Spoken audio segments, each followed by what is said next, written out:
All right, hey, let's just jump into a conversation. You guys are with the California Robbery Investigators Association. It's been around since 1972. Ismael, tell us a little bit about the California Robbery Investigators Association, or what we'll call CRIA probably for most of our conversation. Yes, so CRIA was founded by two detectives from the Los Angeles Police Department and the Los Angeles Sheriff's Department, because they recognized that there was a need to share information throughout a region. And so they began this venture of bringing detectives together from across the Los Angeles region, and eventually brought on the Northern California part of the state. And they also included some of the private sector folks that were victims of robbery crimes. And so as the years have gone on, crime trends change, jurisdictions change, and criminals don't respect neither one of them. So it's a big opportunity for us to share. A group of us to get together, whether it's through meetings, now with social media. We also have a conference every year. We do a fundraiser, and it's all an opportunity to bring like-minded folks, all tackling whether it's robberies or today it's ORC crimes, to try and solve those things. Yeah. Marc, tell us a little bit about how you got involved and your background as well. Yeah, sure. So I've been in Los Angeles ORC for about 16 years now. Used to go to CRIA the last two. It made a big impression, and the reason why is I saw the heavy law enforcement presence, and I saw the correlation between private sector and law enforcement, and to be a part of the conference that's so heavily focused on that, it was a great way to kind of bridge the gap between the two. And as Ismael said, there's a lot of crossover. There's a lot of information that the retail private sector has that law enforcement might not have, and we could bridge those gaps too between agencies sometimes. So seeing that kind of come together, that's something I really wanted to be a part of and really push to try to get the word out there about what this organization is and what it could do in the future. Yeah, robbery investigation has changed a lot or evolved a lot of the types of things. We were talking a little bit before we started recording, Ismael, that this organization's been around since 1972, and when that was founded, like bank robbery was a much bigger problem than it is today. I just wonder if you could give us some insight on like how you've seen robbery generally and theft loss change from the time that you've been involved in this, or even going back to like the early days of the association. Yes, I've been on the board now for over 25 years, and when this was first founded, robberies in general, like generally bank robberies, armored car robberies, were an all-time high in Los Angeles. It was, in fact, the robbery capital of the world back in those times. So since then, robberies have diminished a little bit in those areas, but crime trends have continued in other parts. Follow-home robberies, smash and grabs, robberies at convenience stores. Folks that have been involved in these things have seen the changes over the years, and we've adapted. Especially on through our membership, you'll see the difference in what it used to be to what it is today. Yeah. So crime trends certainly have driven that change. Yeah. The nature of an association is bringing people together. That usually results in better communication, better cooperation. I know that's one of the things you guys really focus on, and it's something we hear about from guests across the spectrum. Like, hey, what we're really trying to do is be better coordinated, better connected, and communicate better than the bad guys so that they don't have an advantage in that. I wonder if you could just speak a little bit to how bringing investigators together through your association and through that networking has been beneficial to your overall efforts.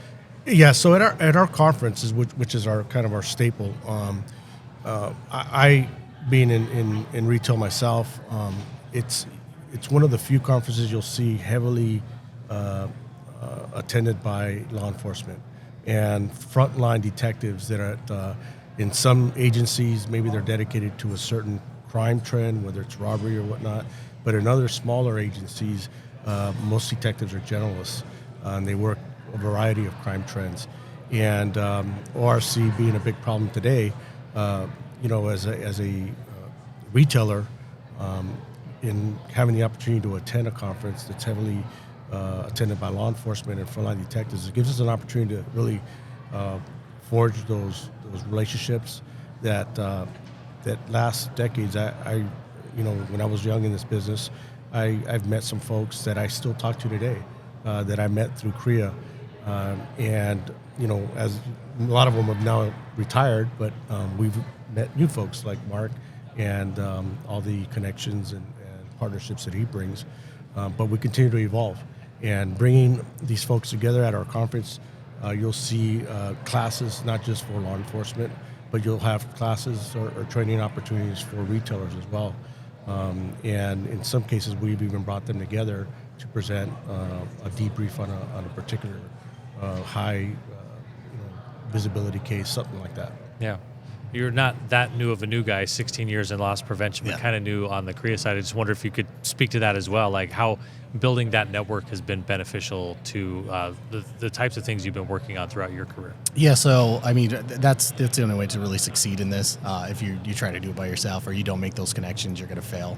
But the thing is, and you start to see this when you, especially at the CRIA conferences, you see, like he mentioned before, you see the like-mindedness coming in. Everyone has that same goal of trying to solve these crimes and connect it and try to get bad actors out of either out of the streets or in retail locations, stuff like that. So building those connections and really pushing that at CRIA is our main goal. And I've seen the benefits of the last couple that I've been a part of. And again, that's why I wanted to join and try to really further this program to where I think it has, as stuff has grown and bad guys don't know jurisdictional lines, right? So as we see more into Nevada, Arizona, all those other states, having that connection really is what's going to help us kind of push some of these cases forward. Yeah, one of the things you strive to do as an association is prevent robberies by engaging the community and private industry through education. Can you tell me a little bit about what those education efforts look like and how you build those bridges to private industry?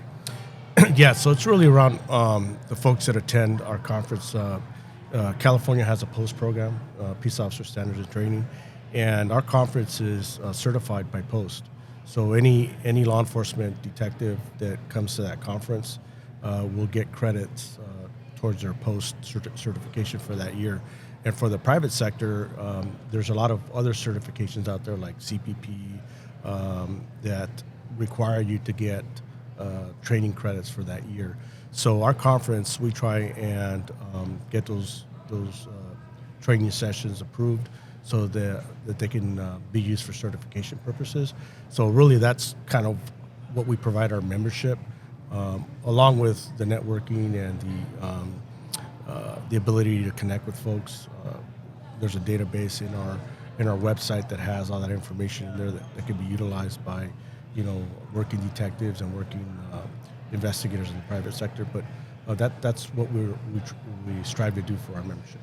I wonder if you guys could share with me like an anecdote, a story, an occasion where having had these relationships that come through this type of association, this type of networking association, how that's played out where you say like, oh, I cracked this case because I knew Detective so-and-so in this place. Any of those stories that you would have? So, I mean, there's a ton the one that comes off the top of my head, and everyone knows CHP as, their task force. So they're actually a big part of CRIA too. They actually did one of the case studies last year at the CRIA conference in Reno. And one of the things it's having that connection, and the agency that I dealt with was based out of the Bay Area. Obviously, speaking earlier, I'm not from the Bay Area, but having that connection at a CRIA conference, knowing those people, seeing them face to face, that one time a year makes all the difference in the world. It's that relationship that you build, that trust that hey, this information comes from here and this information is valid. So having that opportunity at CRIA is really what pushed that case that I had out of the Bay Area further. And I mean, to be quite honest, if I had not met him, face to face, it's kind of hard to make that connection over a phone call. So CRIA does provide that to where that network opens up and the possibilities open up. So Ismael, fair to say it's bad news for the bad guys when the good guys get together and know each other. Yeah, I mean the whole ORC thing. It says it in the actual title of them. They're organized, right? Yeah. And on the law enforcement side, we have to meet that challenge, right? We have to organize ourselves and have our own movement so that we can be meet that demand And I think that we're doing that with organizations like CRIA and others out there that are trying to bridge those gaps. These crime waves are not going to stop, but as we continue to work together through law enforcement and retailers, I think you'll see. It may be a slow and steady pace, but you'll start to see those crime trends start to decrease, and they'll move on to something else. The next big thing, right? So you've already seen ORC crime trends start to diminish a little bit, and that's a result of the efforts that law enforcement and private sector put in place. You've mentioned a conference you have coming up, the 2025 CRIA International Criminal Investigators Training Conference that's coming up February 11th through the 13th of 2025. Tell us a little bit about that. It's like being on a talk show, right? Plug your next big event. Sell people on this. Yeah, so our conference it will be at Caesar's Palace, which is a great venue. It's the first time that we've been there, so we're really excited about the opportunity to host a conference there. And you'll see anywhere between 500 to 600 attendees at our conference. Not only do we have an opportunity to do some training, but there's also hospitality suite where we were able to do some networking and kind of put the office stuff aside and get to know each other on a personal basis. So the conference is a great opportunity to do that. So it's 3 days. It's a lot of fun. We're excited. We're going to have some great speakers, a lot of new stuff around case studies, the law, technology. We have one of them's around drones and the use of drones. So a lot of great training. And if you go to our website, robberycria.com, and register as a member, then you're able to attend the conference. The last thing I want to hit on, I know as part of that, you're raising funds for scholarships for the children of some of these investigators. Maybe just give us a little bit of insight on that. Yeah, that'd be new. Yeah, so we're currently working on our fundraiser event, which is going to be a poker tournament at the Santa Ana POA, and we'll advertise that on our website as well. And it's going to be in August this year, so we're looking forward to that. But it gives us an opportunity to raise money for scholarships for our members' children as they venture on into their college careers. So we're looking forward to having a good turnout for that event. And maybe some of them grow up to be investigators that can join CRIA down the road as well. Perhaps. All right, guys, thanks so much for your time and for all you're doing to fight back against organized retail crime. Really appreciate it. Thank you so much. Thank you for your time. All right, that's it for this episode of Retail's Most Wanted. Thanks to our presenting sponsors, LVT and the Attorney General Alliance. Don't forget, hit that subscribe or follow button so you can catch each episode. We drop one 3 times each month. We're also on Twitter, LinkedIn, and YouTube. You can find links to all of our social media outlets in the show notes below. Thanks for being with us, everyone, and keep up the good fight.